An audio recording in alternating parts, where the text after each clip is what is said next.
Hyvää päivää. Se on ihan kesä nyt. Mullahan on ollut tämmönen puhallettava lautta, tämmönen backrafti vaikka kuinka kauan jo. Mutta mä en oo sen kanssa ollut missään oikeilla melontareiteillä vielä. Eikä mulla kyllä toisaalta ole mitään oikeita virtavesimelontavarusteitakaan. Mutta nyt lähdetään kumminkin kokeilemaan semmoista helppoa ja lyhyttä melontareittiä tuolla Tampereen pohjoispuolella. Semmoista Kiimajoen melontareittiä. Siellä on 4 vai 5 koskea, mitkä on kauhean erilaisia luokitukseltaan, niin päästään näkemään vähän niitä koskiluokituksia. Ja 2 helpointa pitäisi ainakin olla laskettavissa ilman mitään sen kummempaa niin kuin melontaosaamista ja sillä lailla. Niin mennään katsomaan, minkälaisia ne on ja 1 yö viivytään siellä reitin varrella. Tervetuloa mukaan reissuun!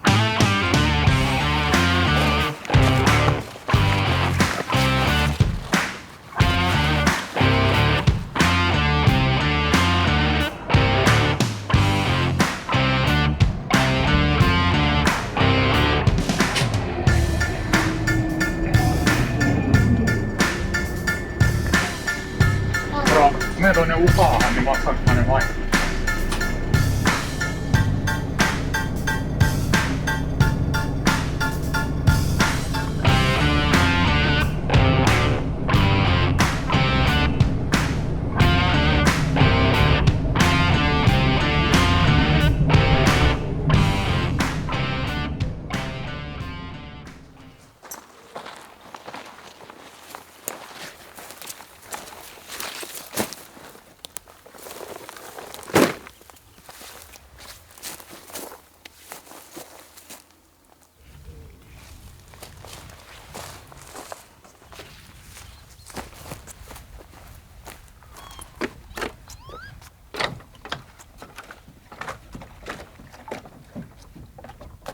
All right, nyt on päästy tänne lähtöpisteeseen. Tää on Frantsin lammi Tampereen Ukaassa ja oli aikamoinen seikkailu toi bussimatka tänne jo pelkästään, että se kesti 2,5 tuntia tulla tänne. Se matkahan on tyyliin siis jotain 40 kilometriä vissiin ja siinä on 2 vaihtoa eli 3 eri bussia.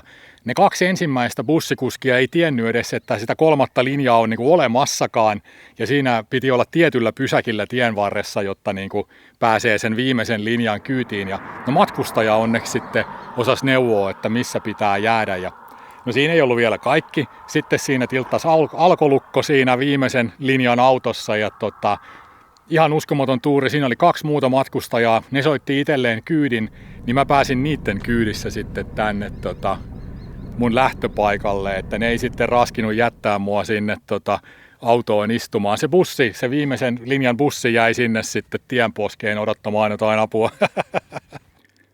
Täällä on laituri, mutta tuommoisella pehmeällä lautallahan ei ole hyvä lähteä laiturista, mutta täällä on onneksi tuommoinen luiska tossa, mikä menee hyvin tuohon veteen, niin tosta pääsee hyvin liikkeelle. On kyllä niin maalaisidylliä, että ja hieno ilma. Nyt on ihan kesä, 22 astetta tänään. Huomenna saattaa ripsiä vähän vettä ja on pikkusen viileämpää, mutta sekin sopii ihan hyvin kyllä. Nyt laitetaan lautta täyteen ilmaa ja vesille ja katsotaan sitten, että mihin tänään mennään. Todennäköinen päätepiste tälle päivälle on Velattajärven laavu.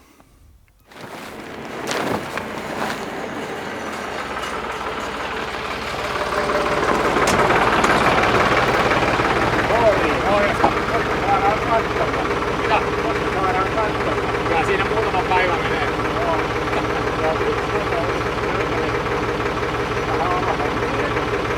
Ai jaa, pääsee. Kai siitä pääsee.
Jahas, mä olin niin innokas, että mä lähdin ilman liiviä liikkeelle. Täytyy se nyt laittaa kyllä päälle.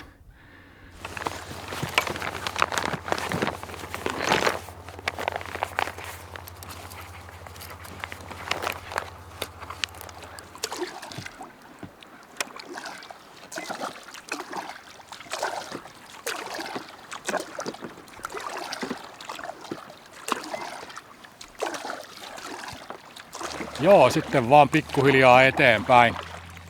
Aurinko meni tonne pilviharson taakse.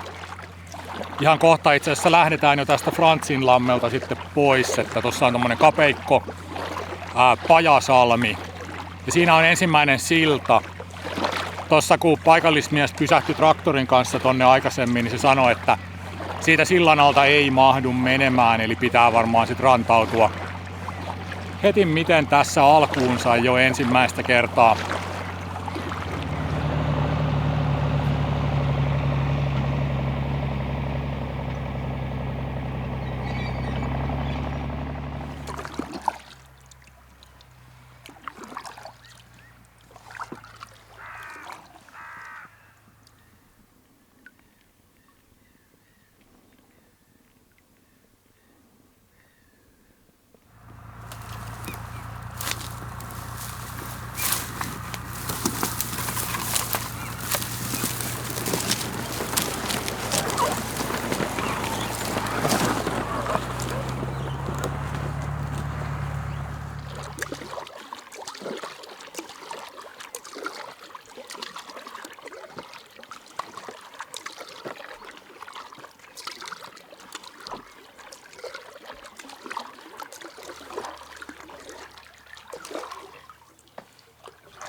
Joo, Frantsinlammi jäi nyt sinne taakse ja tämä on Ukaan pohja. Ja tämä on osa Ukaanjärveä. Sitten Ukaanjärvestä siirrytään Velattajärvelle ja sieltä Velattajärvestä lähtee laskemaan se Kiimajoki. Ja se laskee Näsijärveen. Toki ihan sinne Näsijärvelle saakka ei mennä, vaan niin kuin tien varteen sitten bussireitin luokse vähän ennen Näsijärveä.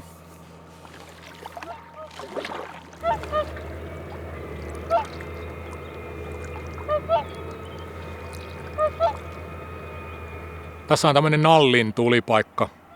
Tuossa on vaan niinku muutamia puita pellon reunassa ja sitten tässä rantakalliolla on nuotiopaikka. Ja ihan sympaattinen kyllä. On se noiden järvenselkien ylittäminen vähän tommosta, sanotaanko, että ei kauhean tapahtumarikasta. Mieluummin menee vähän lähempään niinku rantaa, että silmillä on jotakin mihin tarttua ja näkee vähän sitä liikettä niinku siinä kun maisema pikkusen niinku liikkuu. Nyt lähdetään pois Ukaan pohjasta, tulee taas sillan alitus tässä.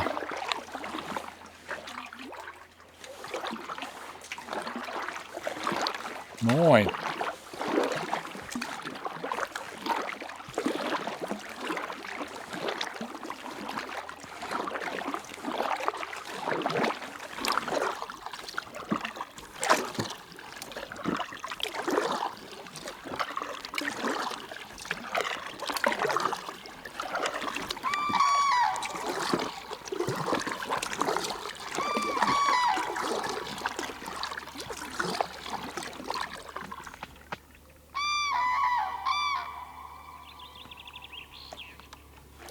Kurjet siellä huuteli kauheasti.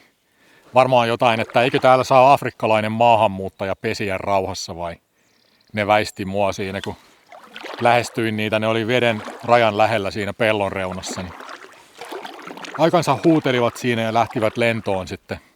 Sitten itse monesti ajattelee, että älkää nyt väistäkö suottaa, että mä vaan menen tästä ohi, mutta kyllä nuo tommoset villit linnut väistää monesti kauhean kaukaa ihmistä. Nyt mennään pois Ukaanjärvestä ja Velattajärvelle. Mä oon melonnut tässä 2,5 tuntia. Alaselkä on ihan väsyksissä ja kipeä.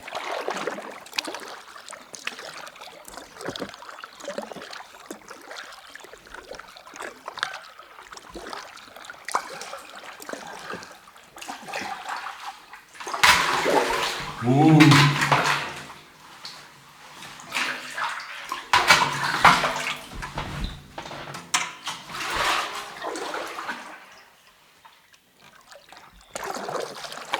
ei tullut pelottavaa kaikua tuolla putkessa. Sen sijaan mä sähläsin melan kanssa niihin seiniin kiinni. Se olikin aika kapea toi putki, niin tökkäsin melan inhottavasti sinne seinään ja tuli semmonen niinku äkkikäännös hetkeksi siinä.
Elattajärven laavu ja täysin tyyni kesäilta. Kämmenet on todella kipeät ja vesikelloilla. Se selkäkipu meni itse asiassa vaan ohi sitten jossain kohtaa. Mä niin kuin tajusinkin nyt tässä, että niin joo, eihän mun selkä ollutkaan kipeä enää tuossa viimeisen tunnin aikana tai jotakin sitä luokkaa. Joo, kädet voi olla vähän hellänä huomenna, kun on nyt jo.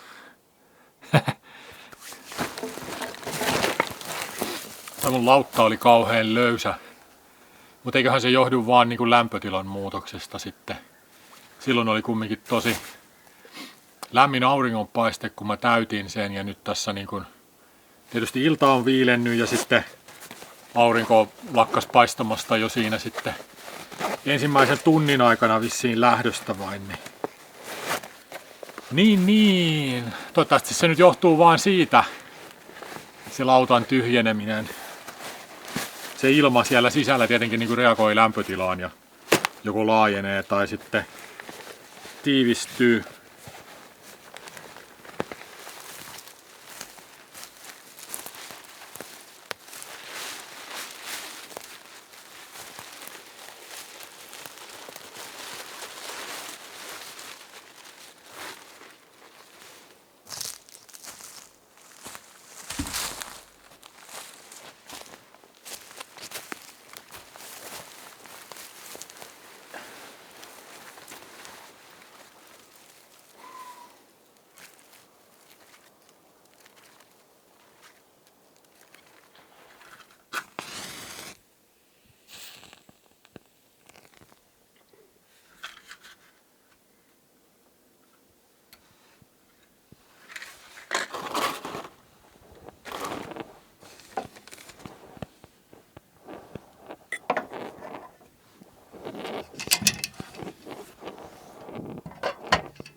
Kyllä olisi mukava tulistella, mutta nyt on ollut metsäpalovaroitus voimassa vaikka kuinka kauan ja nyt onkin tosi kuivaa, ei ole satanut mies muistiin. lämmön puolestahan nyt ei mitään tulta tarvitse, että ei siinä. Olisi ollut kiva vaan tässä niin kuin kuunnella nuotion rätinää ja katsoa sitä valon loimua tässä ympäröivissä puissa, mutta menee tää näinkin ihan hyvin.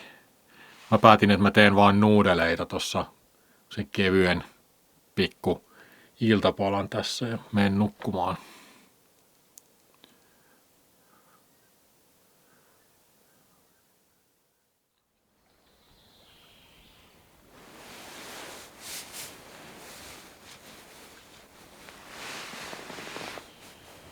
Huomenta. Yöllä ripsotteli vettä pariin otteeseen. Aika vähän kylläkin vissiin. Mutta tänään alkaa sitten sateet joskus 5 aikaan viimeistään. Ennusteen mukaan, niin mä koitan olla hyvän matkaa sitten liikkeellä jo ennen sitä. Tästä vaan ylitetään toi järvi ja sitten alkaa se jokiosuus.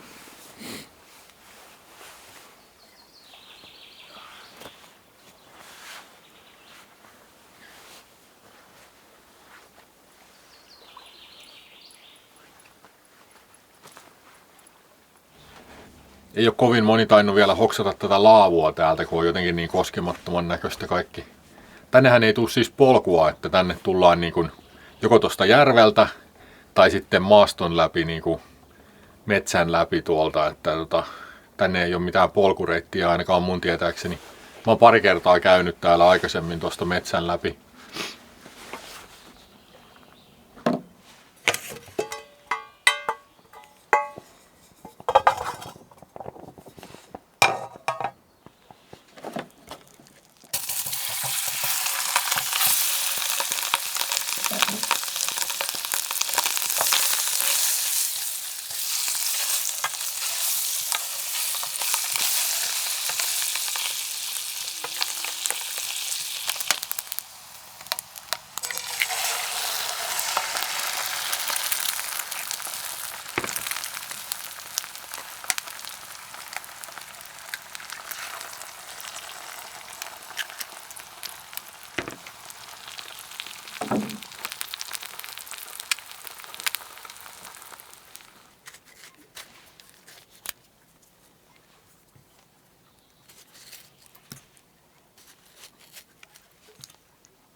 Joo, mehän lähdettiin täältä Frantsin lammilta tosta kohtaa ja sitten heti tommoseen kapeikkoon ja tossa oli se silta, mistä ei päässyt alta. Ja sitten tänne Ukaan pohjaan ja tuossa Nallissa käytiin. Sitten edelleen taas sillan alta Ukaan järvelle ja tämmönen lenkki täältä taas kapeikkoon sillan alta ja Velattajärvelle, missä nyt ollaan. Ja sitten tultiin tänne Laavulle, joka on täällä niin kuin itärannalla tässä Velattajärvellä. Tästä jatketaan sitten tonne saaren toiselle puolelle ja sieltä lähtee sitten Kiimajoki. Siinä on heti tommonen Kuituskoski, ykkösluokan koski. Se pitäisi olla helppo. Sitten seuraava on Niinikoski, kakkosluokan koski. Sitä täytyy ainakin sitten mennä katsomaan etukäteen, että minkälainen se on. Sitten tulee Mustametsä nuotiopaikka. Ja sitten täällä mutkan takana Kalmakurjen koski, joka on vitosluokan koski, eli sitä ei melota. Se kierretään maata pitkin ja sitten tullaan tänne jo lähemmäs taajamaa ja siellä on vielä sitten Vehkakoski, mikä on ykkösluokan koski tommosen mutkan takana tossa ja sitten tullaan tonne maantielle, mistä sitten hypätään bussin kyytiin.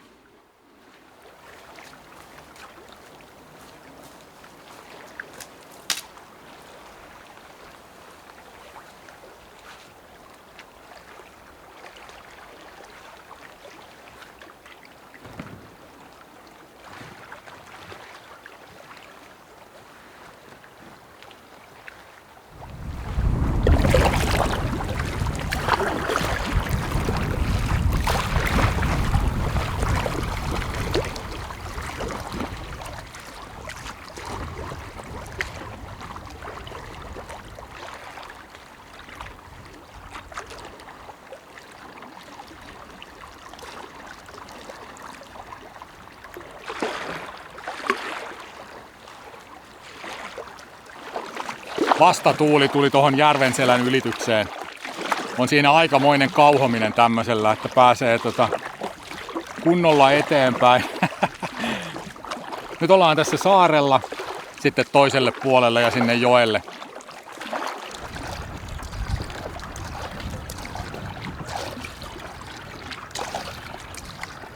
No nyt 1,000,000 vastatuulista melanvetoa myöhemmin saavutaan ihan kohta tuohon Kiimajoen suulle.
No sehän oli hauska. Lopussa tuli tommonen spinnaus, kun ei mahtunut korjaamaan. Mä niinku keskityin koko ajan vaan siihen, että älä työnnä melaa mihinkään kivien väliin, älä työnnä melaa kivien väliin. Niin sitten tossa lopussa mä en päässyt korjaamaan, kun mä epäröin niinku työntää melaa tonne kivien sekaan. Mutta ei siinä mitään, sehän meni ihan hauskasti.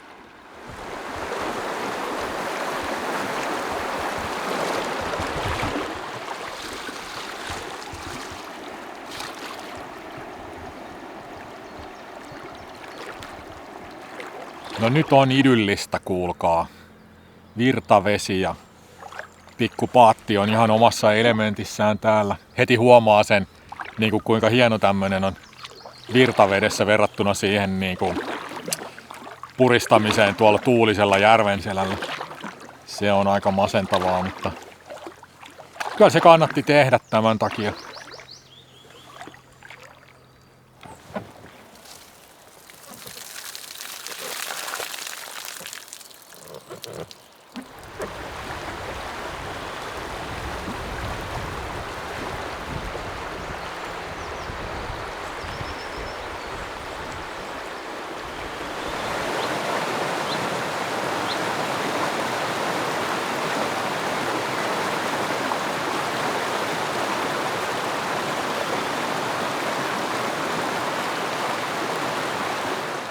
Joo, siinä oli Niinikoski, se kakkosluokan koski. Se oli paljon pidempi ja siinä oli paljon enemmän niin kuin virtausta. Ja mä en sitten laskenut sitä, kyllä mä vähän harkitsin, mutta en laskenut sitä sitten, että mä kiersin maata pitkin sen. Ja tämmönen ensimmäinen virtavesireissu, niin mä voin tyytyä nyt ihan hyvin noihin ykkösluokan koskiin tässä. Ei se mikään mahdoton olisi ollut, mutta siinä oli semmoinen mutka niin kuin lähestymisessä, että siinä on jotain vanhoja sillanvaikoa. Myllyn rakenteita siinä niin kuin kohtaa koskessa ja siinä olisi pitänyt niin kuin väistellä niitä ja kiviä. Kyllä se niin kuin aika tarkkaa ohjaamista varmaan olisi vaatinut siinä kyllä, niin tällä lailla.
Ja sehän oli näyttävä Kalmakurjen koski.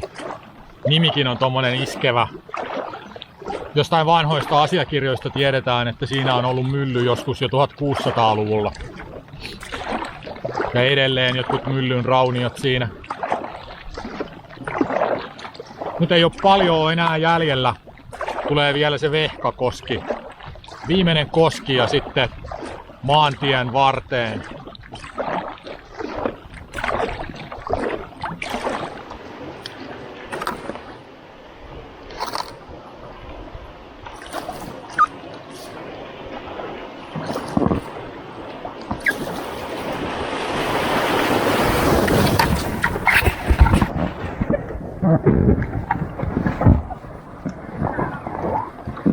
Siinä kosken alussa oli pieni pudotus ja siinä lautta heilui niin, että näytti siltä, että rinkkakin putoaa kyydistä ja mä tarrasin siihen kiinni ja mulla meni siinä sählätessä pasmat sekaisin sillä lailla, että sit mä vaan rymistelin siitä koskesta läpi aika lailla tuurilla. No se oli nyt kyllä vähän kovempi kuin mitä mä odotin. Meinas kamat lentää kyydistä ja kaikkea. Vettä tuli lauttaan vaikka kuinka paljon. Mutta pysyin pystyssä, ei siinä mitään. Oi vitsit. Se vähän yllätti kyllä. Olisi pitänyt ehkä katsoa ensin, että minkälainen se on. Mä tulin suoraan vaan tuohon koskeen.